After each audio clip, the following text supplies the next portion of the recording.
네, 국민의힘 윤석열 후보는 대통령 집무실의 광화문 이전을 골자로 하는 청와대 전면 개편 구상을 꺼내들었습니다.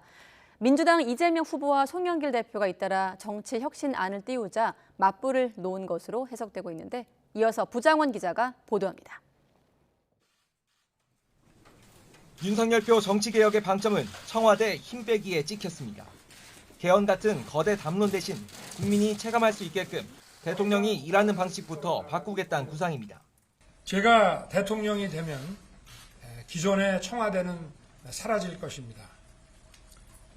조직 구조도 일하는 방식도 전혀 다른 권력의 상징인 청와대에 힘을 내려놓고 실무부처의 권한을 나누겠다는 게 골자인데 특히 문재인 대통령의 1호 공약이었던 광화문 집무실 이전을 그대로 꺼내든 점이 눈에 띕니다.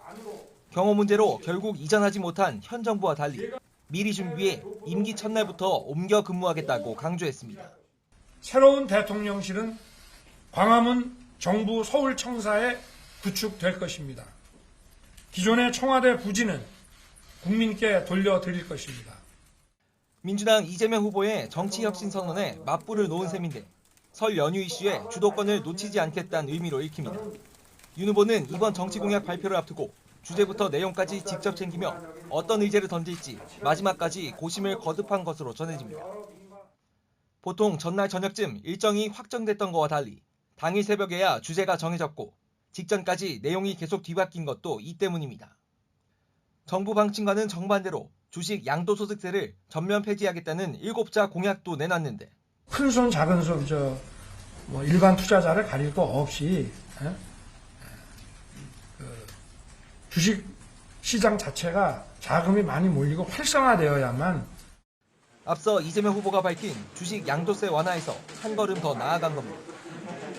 선거대책본부 차원에선 지지율 약진에 방심하면 안 된다며 파급력 있는 이슈를 쏟아내는데 주력하는 모습입니다. ARS 여론조사상으로 우리 당 지지율이 좀 높게 나오는 부분이 있는데 실상은 반드시 우리가 그렇게 앞서가고 있다고 생각하지 않습니다. 최근 지지율 우위를 점하고 있는 윤석열 후보지만 쇄신 이슈를 먼저 던진 이재명 후보에게 역전을 허용하지 않기 위해 계속해서 새로운 정책을 내놓는 전략을 이어갈 것으로 보입니다. YTN 부장원입니다.